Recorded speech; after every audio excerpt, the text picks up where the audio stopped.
Colombo y Colombo, consignataria de Hacienda. Encontranos en www.colomboycolombo.com.ar o seguinos en Instagram, @colomboycolombo. Goenaga Viaux, consignataria de Hacienda. Contáctenos. Comercializadora de carnes Romero Vaca, Sociedad Anónima. Fábrica de Silos San Cayetano. Segadora acondicionadora TP SA 2001. Más información en www.tecnologiaperez.com.ar. Muy buenos días, bienvenidos a un nuevo programa. Esto es Realidad Ganadera y aquí estamos desde el primer mate de la mañana, listos para compartir información, como siempre hacemos en esta sección de Chacra Televisión destinada a ustedes, los productores argentinos, y en este caso vamos a seguir hablando como siempre de ganadería, pero hoy preparamos un programa más que especial porque decidimos hacerlo temático y hablar en cuanto a la sanidad animal, así que estuvimos charlando con varios profesionales, el primero de ellos, Claudio Cabral.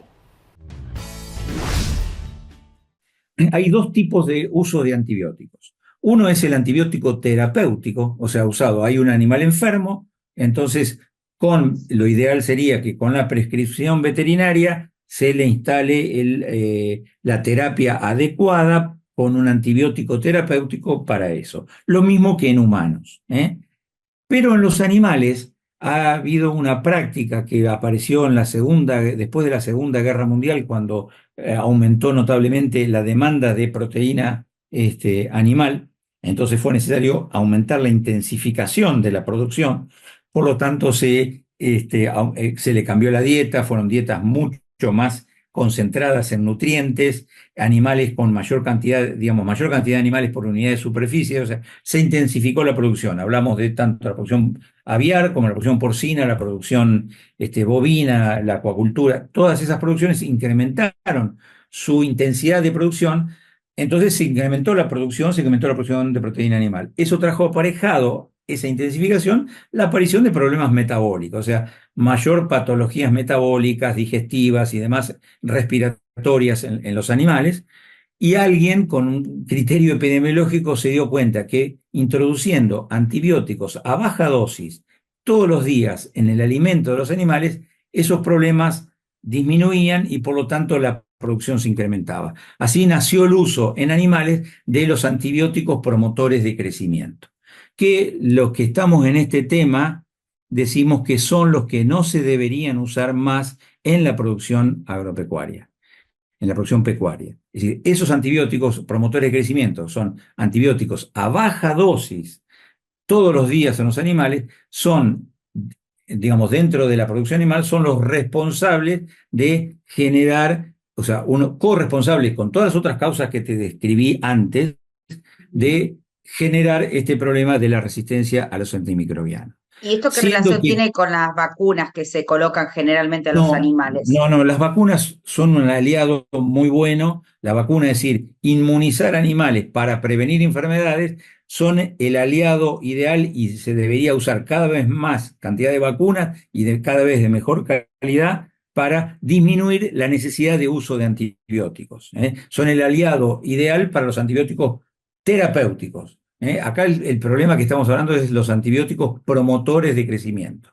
Ten en cuenta este dato: 70% de los antibióticos que se consumen en el mundo, tanto por los humanos como por el hombre, como por la agricultura, por los humanos y los animales, quise decir, y la agricultura, el 70% se utilizan como antibióticos promotores se utilizan en los animales.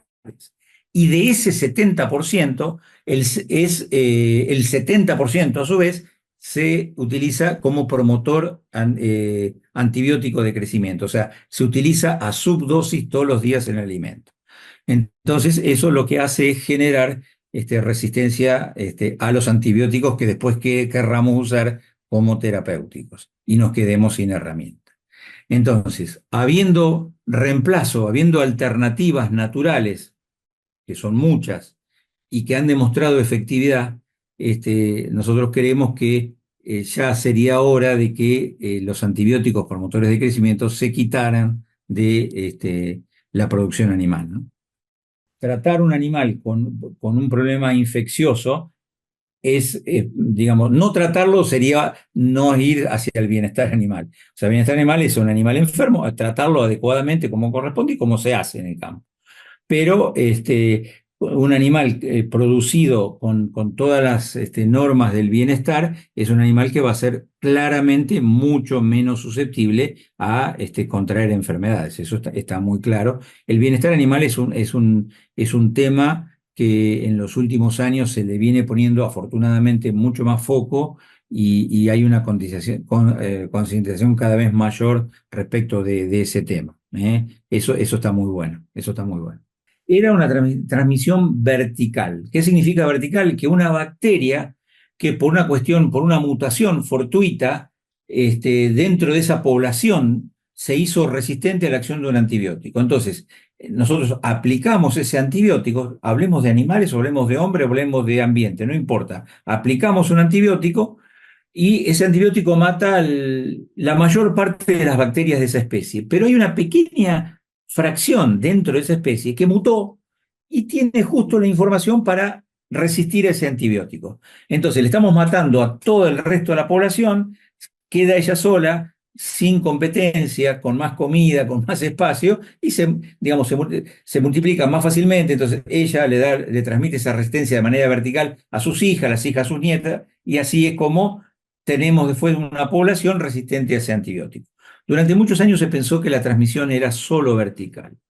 Hace no tantos años, la ciencia vio que esa transmisión de la resistencia, de tener la información genética que te permite no ser susceptible a un antibiótico, podía ser horizontal. ¿Qué significa? Que una bacteria puede, con un pequeño material genético suyo que se puede escapar de esa bacteria, ir a otras bacterias y transferirles esa información, decirle, che, mira, querés, digamos, defenderte de la penicilina, hace esto y la penicilina no te hace nada. Entonces, le da esa información, ¿tá? Y esa transformación, esa transferencia horizontal, el problema que tiene es que no es específica ni de especie, ni de antibiótico, ni de especie bacteriana. Es decir, esa puede ir de una bacteria que ataca a los animales, puede ir al hombre, del hombre a los animales, de una especie bacteriana a otra especie bacteriana que no tenga nada que ver con la original. Y la otra cosa que tiene que es impredecible. Nadie puede decir cuándo va a aparecer, en qué momento se va a aparecer y cuándo se va a manifestar. Eso hace que la posibilidad de transmisión de esta resistencia es grandísima. Y sobre todo en el intestino de un hombre o de un animal, tengamos en cuenta que nosotros somos transportes vivientes de bacterias. Es decir, nosotros, cualquiera de nosotros, hablemos de animales o hablemos del hombre, tenemos mayor cantidad, más células bacterianas en nuestro cuerpo, ya sea en la piel o sea en nuestro tracto gastrointestinal, tenemos mucha mayor cantidad de células bacterianas que células de nuestro cuerpo. O sea, somos más bacterias que células. Entonces, la posibilidad de que esas mutaciones se produzcan y la aparición de esa resistencia se produzca es alta. Y por eso esto se transporta con tanta facilidad. El correcto y adecuado, entre otras cosas, ¿no? Es decir, ¿qué es la responsabilidad de esto? Es el mal uso de los antibióticos en humanos, es decir, la sobreprescripción de antibiótica, el uso de antibióticos sin receta, el mal tratamiento, es decir, qué cantidad de todos nosotros muchas veces en nuestras vidas hemos tenido dolor de garganta, entonces nos compramos una amoxicilina, a la tarde, a la mañana siguiente no tenemos más dolor de garganta y dejamos de tomarla. Cuando un antibiótico hay que seguirlo durante una cantidad mínima de días. O en general los antibióticos no deberían ser usados de a uno, sino usados de a dos para poder disminuir la posibilidad de desarrollo de resistencia. O la automedicación de antibióticos o la falta de higiene en instituciones hospitalarias. O sea, hay montones de cuestiones, o la falta de higiene al manipular alimentos. O sea, hay un montón de cuestiones del humano que han desarrollado o han, digamos, desembocado en el tema de resistencia, pero también hay y esto es lo que nos ocupa a nosotros como profesionales que trabajamos en la producción de animal y por lo tanto en generar alimentos para la humanidad, que es el sobreuso de antibióticos en la producción animal. Se dice RAM por las siglas en inglés. Ese RAM debería leerse en español como resistencia a los antimicrobianos, ¿no? Que es una amenaza, sin ser apocalíptico, pero sin tener esa intención, pero es una amenaza que tiene la humanidad o el planeta, con el problema creciente de que cada vez van apareciendo mayor cantidad de bacterias que son resistentes precisamente a la acción de estos antimicrobianos. Van apareciendo estas superbacterias que son resistentes a la acción de los antimicrobianos.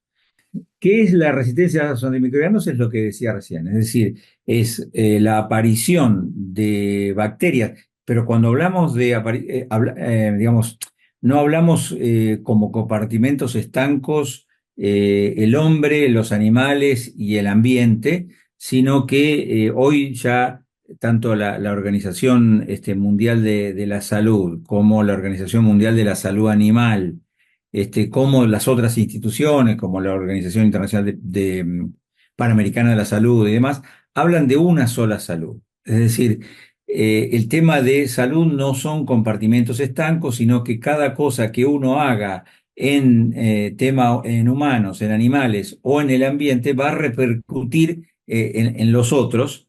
Por lo tanto, el abordaje de la salud es un abordaje integral.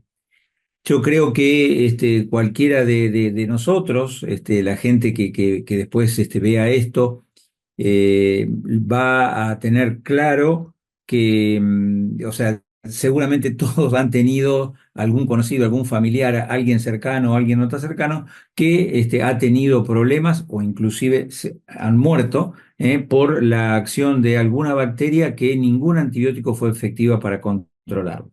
Eso pasa primero en los ambientes intrahospitalarios, fundamentalmente en principio con personas inmunosuprimidas que dentro del ambiente hospitalario se pescan, por hablar de manera coloquial, alguna bacteria que ningún antibiótico es capaz de controlarla. Digamos, ese tema es cada vez más frecuente. Hay hay especialistas que hablan de que estamos muy cerca o que ya estaríamos en la era post-antibióticas, o por decirlo de otra manera, en la era pre-Fleming. Fleming es el famoso científico inglés, inventor o descubridor de la penicilina, antibiótico que permitió salvar tantas vidas y demás. Tal cual. Bueno, hay quien dice que no estamos tan lejos de volver a la etapa anterior a eso, Ajá. porque, digamos, no hay, o prácticamente no hay desarrollo de nuevas drogas antibióticas y lo que hay es cada vez menos efectivo o hay menos susceptibilidad de las bacterias para combatir. Hay un informe de la Organización Mundial de la Salud, que es un informe que ya está desactualizado porque fue anterior a la pandemia, al COVID, que decía o que dice que si sumamos para el año 2050, si sumamos en ese momento, se suman todas las causas de muerte, no de muerte natural, sino muerte por cáncer, por problemas cardiovasculares, por accidentes de tránsito, por diabetes, todas esas causas sumadas van a ser inferiores a las muertes que va a haber por la acción de superbacterias, o sea, de bacterias multiresistentes. Eso inclusive quedó ya desactualizado porque durante la pandemia, sobre todo el primer año de pandemia, hubo un uso absolutamente descontrolado de antibióticos en la mayoría de los casos, después se pudo ir sabiendo, porque todo ahí se hizo camino al andar, que digamos, en la mayoría de los casos no era necesario antibióticos porque todas las otras patologías asociadas eran de etiología viral. Entonces, pero ese sobreuso masivo a nivel mundial de antibióticos en ese momento no hizo más que incrementar este problema de la resistencia a los antimicrobianos. Por lo tanto, esto que decimos del año 2050 ya parecería que quedó vetusto, que digamos que eso se va a producir antes. Actualmente, mueren por año por causas directamente atribuidas a bacterias multiresistentes en el mundo, mueren 1,5 millones de personas. Y por causas indirectamente, por otros motivos, pero que después deriva en el tema de resistencia antimicrobiana, son 5 millones de personas. Esto es en información de los países que tienen acceso a información. Seguramente esta cifra es mucho mayor porque hay muchos países, sobre todo los países en vía de desarrollo, que no disponen de esa información o esa información no es certera. Entonces, seguramente esta cifra que te estoy dando seguramente es mucho mayor.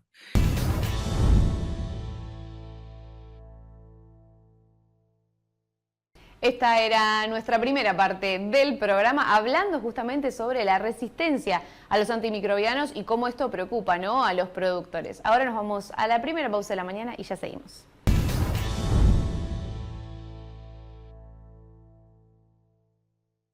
Colombo y Colombo, consignataria de Hacienda, más de 30 años junto al productor, con el respaldo de 4 generaciones dedicadas al rubro, referentes en invernada, cría, faena y reproductores. Realizamos negocios directos y remates con presencia en el mercado agroganadero de Cañuelas y en Rosgan. Tradición, confianza y solidez en cada operación. Encontranos en www.colomboycolombo.com.ar o seguinos en Instagram, @colomboycolombo. Segadora acondicionadora Tipi ICA 2001. La segadora acondicionadora Tipi ICA 2001 permite cortar hoy y enfardar mañana. El corte limpio asegura un rápido rebrote. Así gana un corteo más por campaña. Más información en www.tecnologiaperez.com.ar o a los teléfonos 022 73 44 22 14 o 44 22 15. Comercializadora de carne Romero Vaca. Venta de carne envasada al vacío. Atención a restaurantes y comedores. Envíos a todo el país. Ofrecemos servicio de faena a productores y matarifes. Teléfono 11 61 54 02 46. Instagram @romero_vaca_. Goenaga Viaux, consignataria de Hacienda. Contáctenos.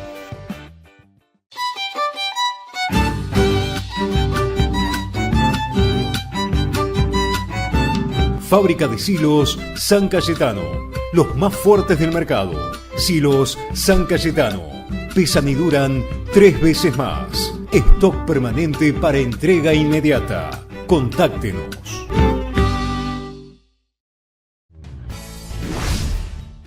Seguimos aquí desde el piso de Chacra Televisión y por supuesto les prometí información y más que nada cuestiones para tener en cuenta para la sanidad de nuestros animales. Para esta segunda parte tenemos una nota junto a un médico veterinario que habla de una temática muy particular que se trata generalmente más en lechería pero que con el tiempo va tomando fuerza para los ganados de carnes. Y estoy hablando de Pedro Redolati, hablando por supuesto sobre podología bovina. Nos vamos a lo que es podología bovina. Estoy con el veterinario Pedro Redolati, él está en Tandil, provincia de Buenos Aires, viaja por varios lugares de la provincia también y nos va a estar hablando de este tema tan interesante también, ¿verdad? Buen día, Pedro, ¿cómo estás? Un gusto. Buen día, Lorena. ¿Cómo andan? ¿Todo bien? Bien, bueno, contame de la podología bovina, ¿en qué consiste? Bueno, la podología bovina podría llamarse o clasificarse como dentro de la rama de las ciencias y que se encarga de mantener la salud podal de los rodeos. Hoy en día se trabaja mucho en lo el tema de podología bovina en rodeos lecheros principalmente, pero también se está empezando a trabajar cada vez más en rodeos de carne, principalmente en los toros y en cabañas. ¿Cuál es la diferencia de hacerlo en feedlot, en leche o en cabañas? Bien, la diferencia es grande. Principalmente se hace más que nada en tambos por la cantidad de kilómetros que camina una vaca de tambo, por la intensidad con la que se maneja una vaca de tambo y los problemas asociados. En feedlot no sé, yo por lo menos en mi caso hemos atendido algunos feedlot, pero no es lo más común, ya que los animales tienen alta rotación y claramente se van como refugo o a venta. Y en rodeos de cría es más estacional, previo al servicio. No sé si querés que profundicemos Sí, por favor. en tambos, que por ahí es donde tenemos más práctica y es donde vamos a trabajar. Hay tambos que vamos todos los meses y tenemos establecido un plan podológico anual. Es algo más rutinario y más parecido a lo que hace un veterinario que se encarga de la reproducción. Si ¿En querés, qué consiste el trabajo podemos este de ir por ahí podología? o como vos quieras. Sí, vamos por el tambo si querés, pero contame en qué consiste un día de podología bovina en el campo. Bien, el día de podología, nosotros cuando vamos a los tambos y si hace un tiempo que no vamos, primero vamos al ordeñe, a la hora de ordeñe y hacemos una auditoría que consiste en meternos a la fosa con los operarios o los tamberos y mirar todos los animales, cuando entran y cuando salen. Entonces, cuando entran los vamos identificando según si están rengos o necesitan recortes de pezuña y los vamos pintando. Luego los mismos tamberos los van apartando al día siguiente y nosotros hacemos lo que es recorte de pezuñas preventivo para mantener la estructura del pie y evitar lesiones. Y tratamos los animales rengos, pues no nos olvidemos que todo animal rengo acusa un dolor y al tener dolor también tiene pérdida de litros de leche, pérdida de kilogramos de carne porque baja su movilidad y come menos. Y también, bueno, tenemos todas las pérdidas asociadas, que serían los tratamientos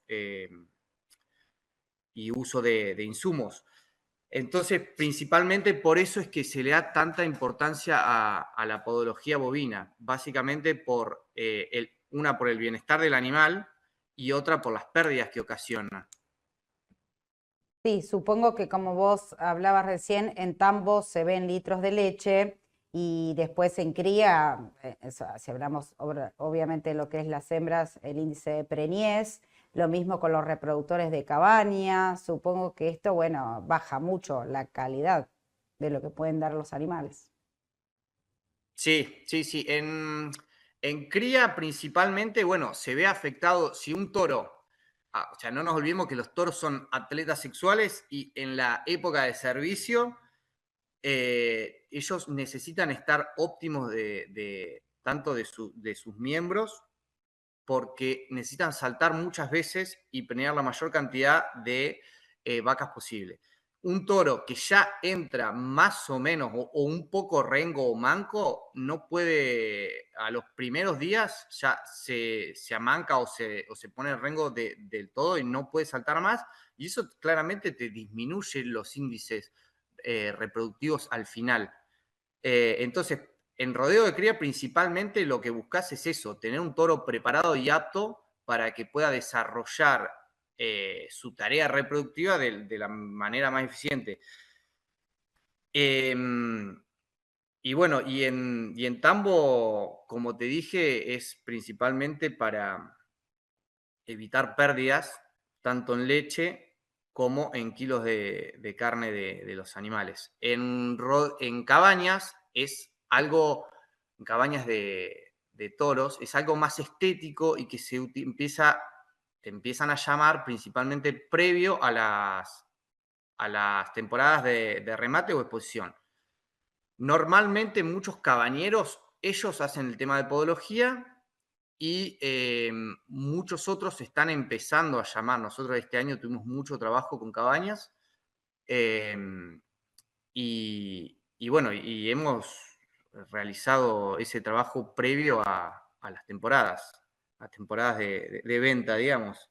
Claro, pues esto lo tiene que hacer alguien especializado, ¿verdad? Tiene que ser un veterinario que esté especializado en eso, sería lo ideal. Sí, sí, lo ideal sería que sea una persona ducha en el tema, que entienda y, bueno, y que lo lleve de la manera más correcta, porque si vos lo haces en un toro que está sano y que falta poco, que no es lo ideal, o sea, poco para la exposición, lo ideal es hacerlo con mínimo un mes de anticipación, lo puedes dejar rengo y un animal rengo no lo puedes llevar. O sea, no nos olvidemos también que el animal después, o sea, vos lo tenés que cargar un camión, el camión está apoyado sobre sus 4 miembros, después baja de camión, tiene un estrés en los miembros importante y si no, lo hizo un tipo que más o menos sabía y le erró, en el sentido de que lo dejó, lo lastimó, es una pérdida de ese animal para la exposición.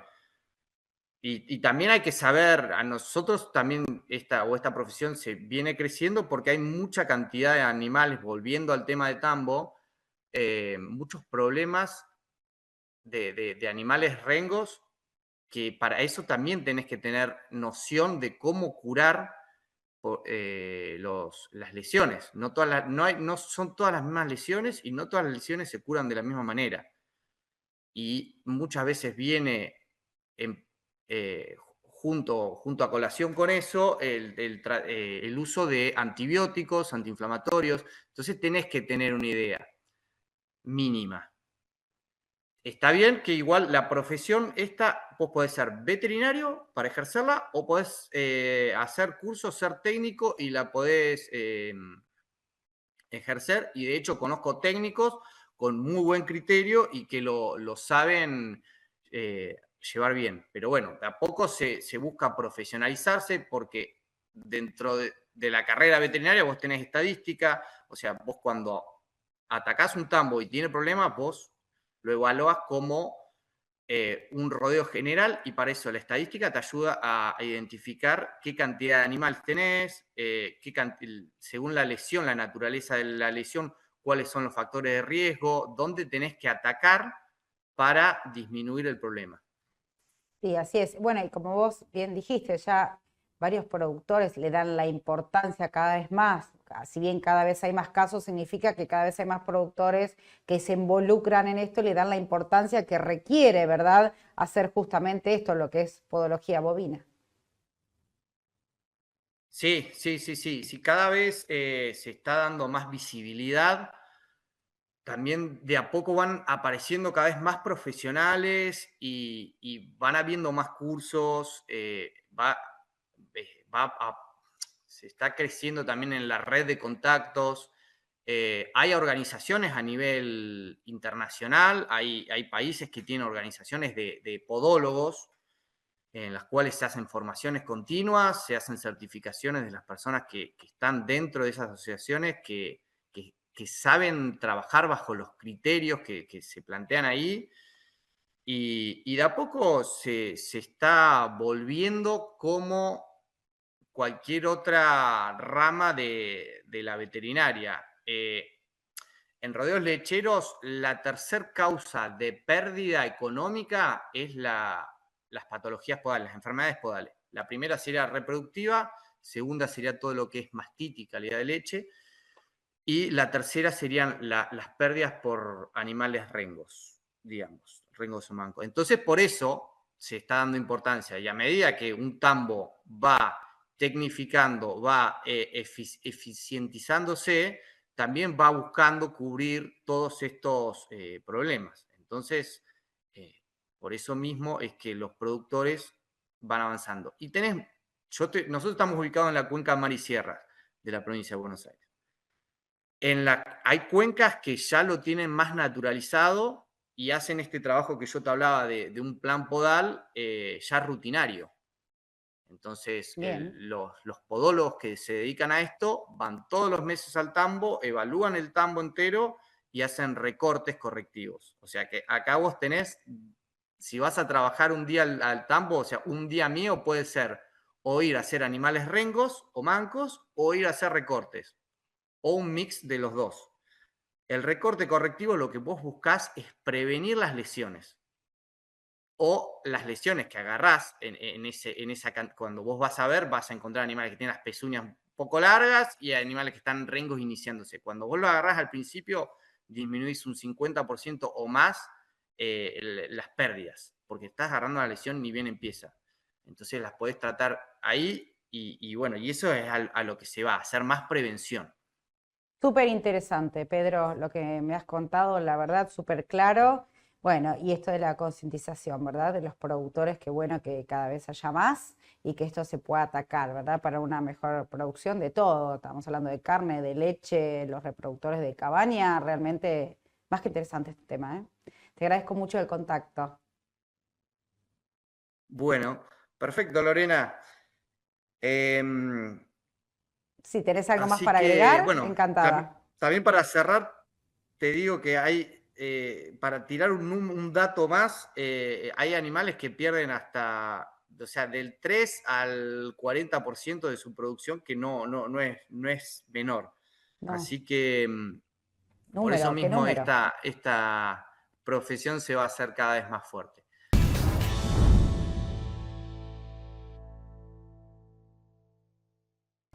Fin de este segundo bloque ganadero, pero seguimos, por supuesto. Les prometí información y aquí la tenemos. Vamos a seguir presentes aquí, listos para transmitirles todo lo que sucede, en este caso, en la sanidad del ganado. Ya volvemos.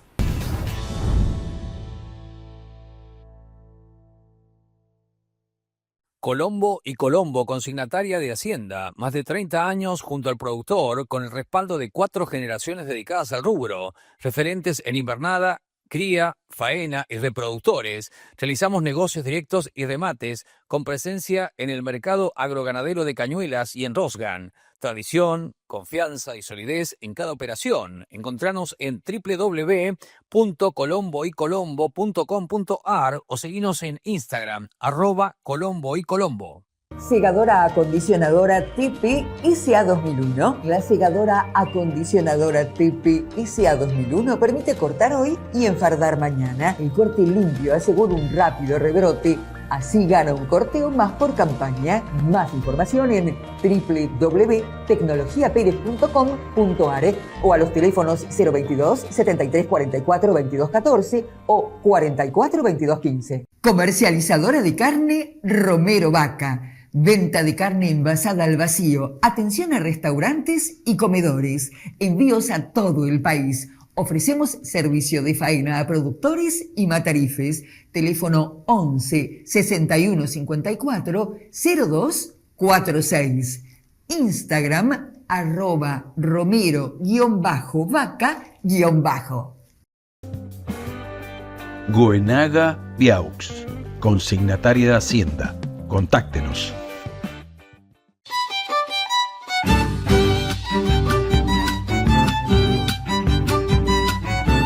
Fábrica de silos San Cayetano, los más fuertes del mercado. Silos San Cayetano, pesan y duran 3 veces más. Stock permanente para entrega inmediata. Contáctenos.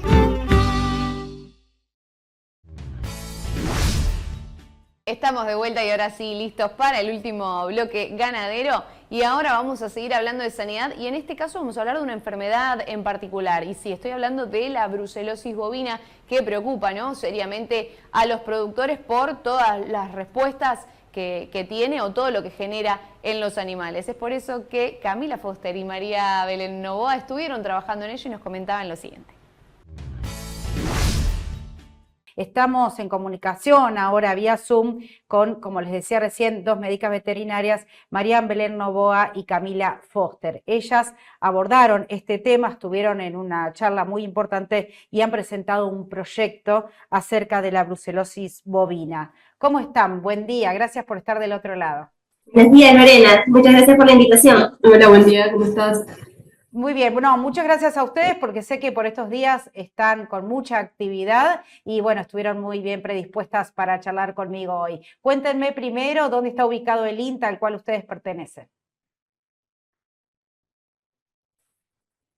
Bueno, el INTA está en la ciudad de Rafaela, en el kilómetro 227 de la ruta 34. Esto es en el centro este del departamento de Castellanos, en la provincia de Santa Fe. Muy bien, bueno, varios temas son los que desarrollan, por supuesto, a lo largo del año, pero ahora uno muy importante, que han presentado un proyecto y han estado hablando por estos días de un tema tan importante como es la brucelosis bovina, ¿verdad? Desarróllenme un poco de qué se trata.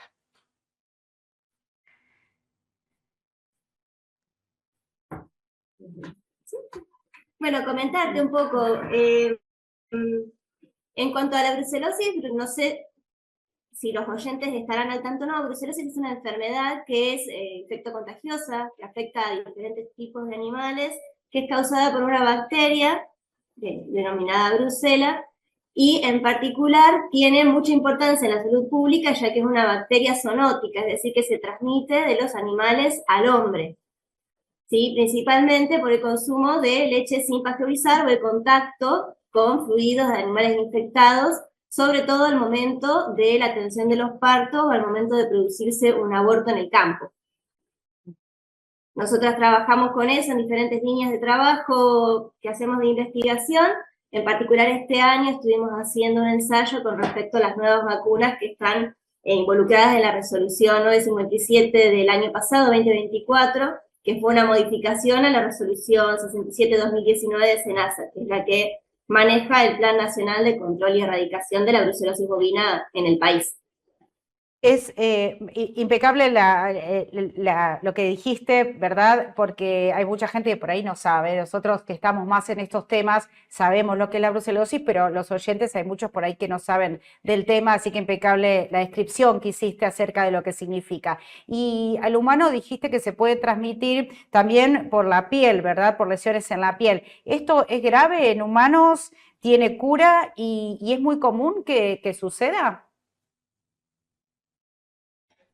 Bueno, las puertas de entrada a las personas son las mucosas, o sea, pueden entrar gotitas de... La fuente de infección principal es el aborto o los fluidos durante el parto. Entonces pueden entrar gotitas de estos fluidos por cualquier mucosa, o sea, por los ojos, por la nariz, por la boca.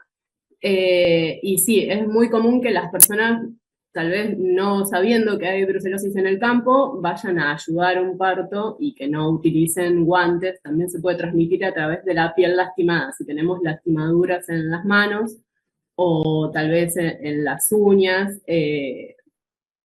puede entrar también brucela por ahí. Entonces es muy común que las personas que trabajan en el campo no utilicen guantes para ayudar al parto, y tampoco que utilicen gafas ni barbijo en ese momento. Entonces ese es el momento de mayor peligro.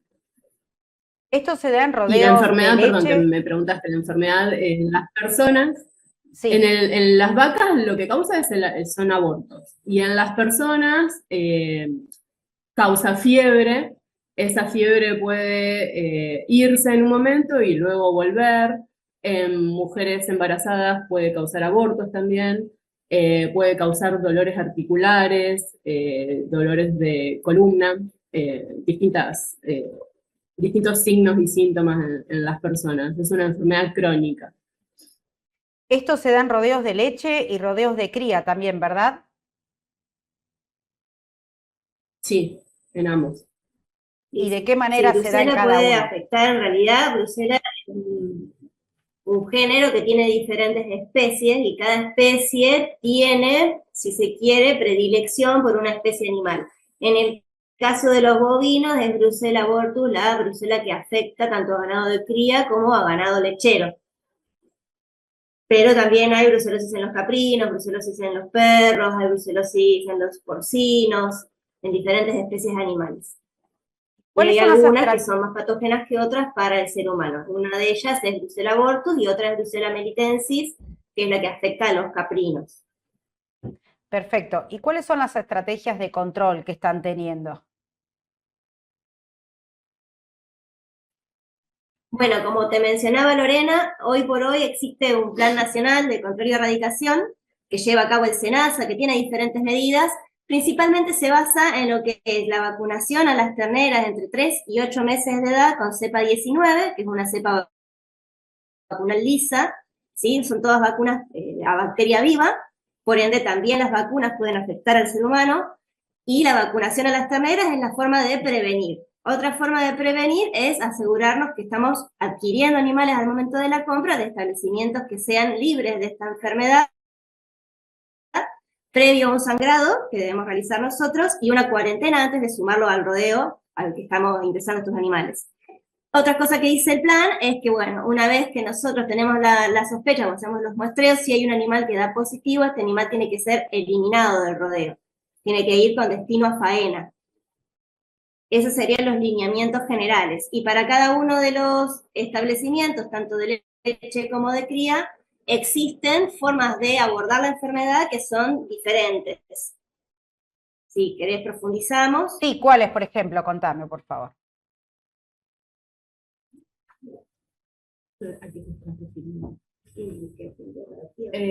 Siempre que hay animales infectados en el campo, se deben ir. Como decíamos antes, la principal fuente de contagio son los abortos.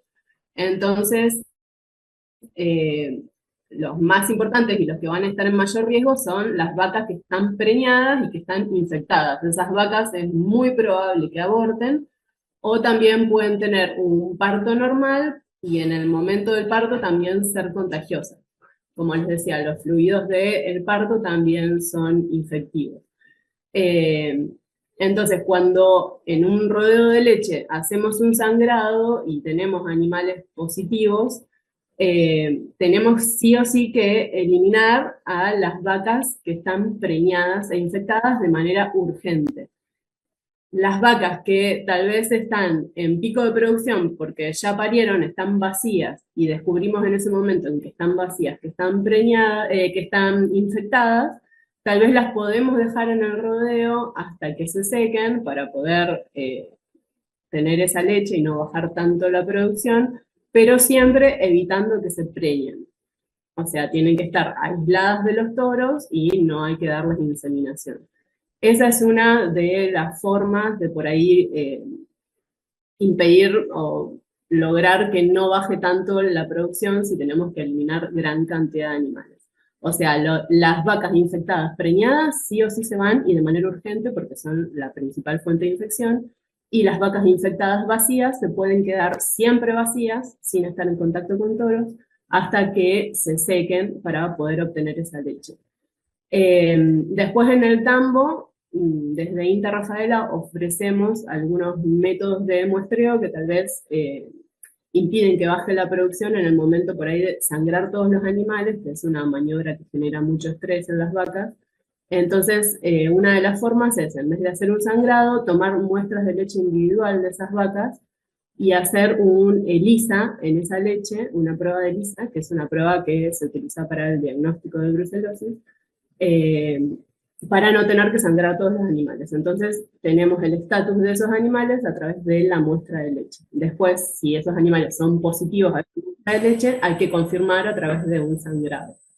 Claro, aquí lo que hay que tratar de disminuir y eliminar serían los abortos. Ese es como el eje central, ¿verdad? Exacto. Los abortos son la fuente de transmisión, de contagio, y es lo que hay que tratar de disminuir. Que no haya más abortos en el campo, porque cada aborto tiene millones de bacterias que contagian a todas las otras vacas que tal vez están sanas. Y viste que las vacas, todos sabrán que son muy curiosas, entonces en el caso de haber un aborto o un parto, van todas a oler, a lamer, a mirar. Claro. Entonces en ese momento, en el momento del aborto o del parto, se contagian todas las vacas que comparten el mismo potrero. ¿Cuánto dura esta inmunidad una vez vacunadas? Y eso, pasamos al tema vacunación. Bueno, como lo veníamos hablando, y para redondearte la idea con respecto a la reglamentación. Hoy por hoy, a nivel nacional, tenemos una reglamentación que nos hace, que que es lo que nos guía, digamos, cuando hacemos un plan de control de la enfermedad. La vacunación que te había mencionado antes, la de cepa 19, es una inmunidad que dura, depende de los reportes, pero de por vida sería la duración de esta inmunidad de las terneras hasta que son adultas, y protege no a un 100% efectivamente, sino de un 70 a un 95% de nuestro rodeo. Porque es importante tener en cuenta que no existe un 100% de protección en prácticamente ninguna de las vacunas que se desarrollan, porque siempre que ingrese la enfermedad, como decía mi compañera, cuando se produzca una descarga, una alta carga de este microorganismo al ambiente, si las vacas están en contacto directo con una alta carga, hay una posibilidad de que los animales que son susceptibles se enfermen de brucelosis, y esto se transmita. Ahora, no va a ser lo mismo cómo vamos a encarar en un rodeo lechero que como encaramos en un rodeo de cría. En cría vamos a tener menos herramientas, se tiene que sangrar a todos los animales y eliminar los positivos, y las técnicas de diagnóstico van a ser diferentes también. Ahora, como existen casos de brucelosis a nivel nacional, una vez que ingresa esta enfermedad y nosotros entramos en un plan de saneamiento, como que se le llama, es decir, que tenemos que empezar a eliminar nuestros positivos y llevar un control mucho más estricto de cómo se está manejando la enfermedad en nuestro rodeo, los sangrados tienen que ser, en lo posible, cada 30, 45 días, como mucho cada 60 días, no dejar que pase tiempo para poder abordar esta enfermedad bien temprano, en cuanto salen los positivos, irlos eliminando. Y como decía, en tambo se puede dejar hasta el final de la lactancia, y en cría podríamos dejar a la vaca siempre vacía, evitando que se preñe, hasta que este animal se engorde y tenga un valor un poco más alto en la comercialización. Ahora, una vez que nosotros eliminamos todos los... Puede ser que se corte, porque nos dice que tenemos mala internet. Eliminamos todos los animales positivos, ahí podríamos estar utilizando otras estrategias de vacunación, como son las dos nuevas vacunas que se incluyeron en la normativa, que son la RB51 y la Delta PGM.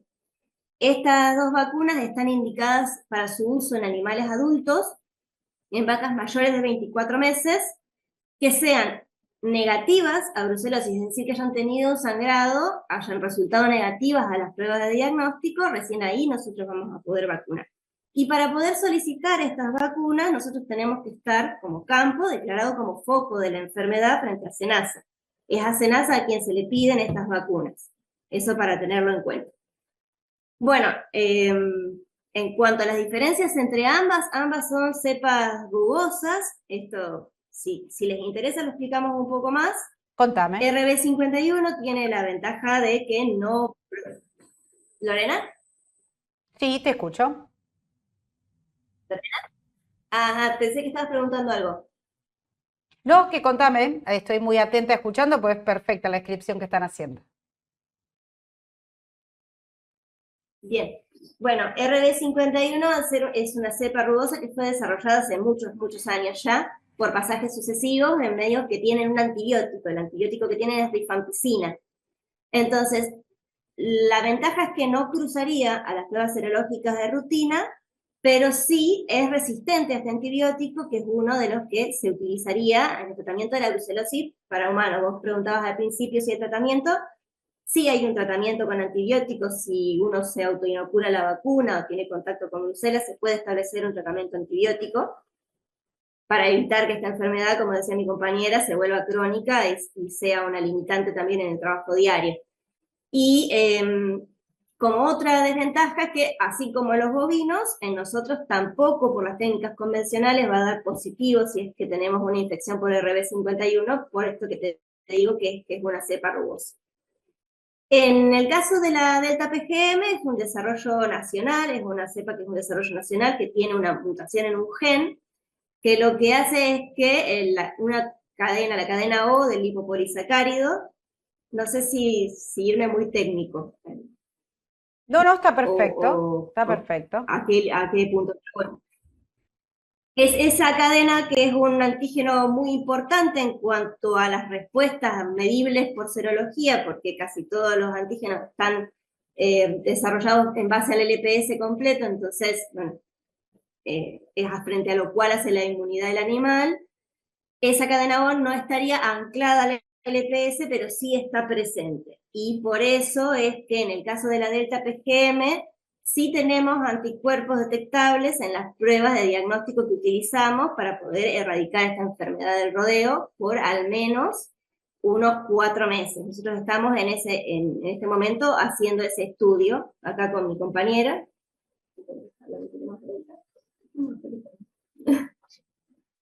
Bueno, ha sido impecable hasta ahora lo que me han contado. Me gustaría hacerles una última pregunta porque ya estoy con poco tiempo, tengo que cerrar el programa, pero quisiera saber cómo va evolucionando a lo largo de los años, si los casos crecen o no, o se estancan o disminuyen, y cuáles son las zonas que se ven más afectadas por esta enfermedad. Bueno, nosotros tenemos una casuística muy importante en el laboratorio de brucelosis de INTA Rafaela de rodeos de leche. Venimos analizando, por estar en el centro de la cuenca láctea más importante de Argentina, analizamos muestras de leche de tanque del 80% de los tambos del país, en verdad del 40% de los tambos del país y de casi el 80% de los tambos de la provincia de Santa Fe. Y esto es desde el año 2000 hasta la actualidad, o sea, son 25 años de análisis a través de la prueba de Lisa en leche de tanque. Analizando todos estos datos, lo que vimos fue que en el año 2019 hubo un pico de prevalencia en todos los departamentos de la provincia de Santa Fe especialmente, y también de la provincia de Córdoba, de Entre Ríos y del resto del país que analizamos. Y creemos que, especialmente en la provincia de Santa Fe, fue porque dejó de tener efecto el plan superador para la provincia de Santa Fe. Y luego la prevalencia de brucelosis en rodeos de leche comenzó a descender, pero igualmente estamos en una meseta en la que, sobre todo para los departamentos de Castellanos y Las Colonias, que son los departamentos con más cantidad de tambos del país, estamos cercanos a la erradicación, rondando el 1% de prevalencia de brucelosis en rodeos de leche, pero no podemos dar ese paso a erradicar la enfermedad. Y esto es porque uno de los principales factores de riesgo es la compra de animales de rodeos que no declaran que tienen brucelosis y siguen vendiendo como libres, o por esta cero negatividad del movimiento que tal vez se hace en un momento en que el animal tiene la infección latente y no resulta positivo a las pruebas serológicas, pero sí está infectado y luego demuestra la enfermedad en el campo donde se compra el animal. Y también por la baja adhesión de los rodeos de cría a la determinación del estatus sanitario para brucelosis. Si bien Castellanos y Las Colonias no son departamentos que tienen muchos rodeos de cría, sí tienen una cantidad, aproximadamente 200 rodeos de cría por departamento, en esos dos departamentos, y teniendo en cuenta que la prevalencia de brucelosis en rodeos de cría es de aproximadamente el 10%, esto sería unos 20 rodeos de cría positivos en cada uno de los departamentos, Castellanos y Las Colonias. Y estos son una fuente de infección para rodeos lecheros vecinos, que en los rodeos de leche se está haciendo mucho trabajo desde hace mucho tiempo para intentar erradicar la brucelosis. Entonces, nos parece que tiene que haber un trabajo conjunto de SENASA y de INTA para intentar que esos rodeos de cría que son positivos, bueno, erradiquen la enfermedad, y para intentar ayudar también a los rodeos de leche que siguen siendo positivos a través de los años, para que logren erradicar la enfermedad y logremos erradicar o bajar aún más la prevalencia, sobre todo en estos departamentos que tienen alta densidad de tambos. Ojalá así sea, ojalá puedan erradicarlo con este trabajo en conjunto que ustedes mencionan. Realmente, chicas, impecable, el análisis que han hecho. Les agradezco muchísimo, saben un montón del tema. Me gustaría en otra oportunidad seguir hablando con ustedes de otros temas, de otros trabajos que realizan en el INTA Rafaela. Les agradezco mucho este contacto, que tengan lindo día.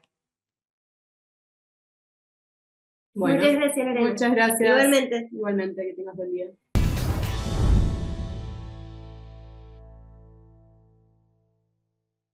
Se nos acabó el tiempo, hasta acá llegamos con Realidad Ganadera, pero como siempre les digo, un placer estar aquí juntos compartiendo información y claro, espero que todo esto les haya servido, que hayan tomado nota y por supuesto esperamos sus comentarios en nuestras redes sociales por donde pueden contactarnos. También les recomiendo que si les gusta esta información y quieren seguirse manteniendo informados, se suscriban a nuestro canal de YouTube porque ahí van a tener disponible todo lo que pasa en la pantalla de Chacra TV. De momento, Realidad Ganadera se despide y nos vemos pronto.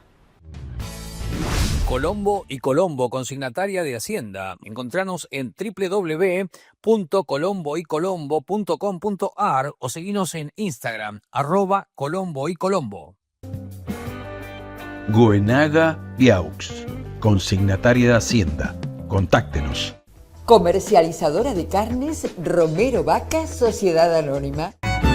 Fábrica de Silos San Cayetano. Segadora acondicionadora TP SA 2001. Más información en www.tecnologiaperez.com.ar.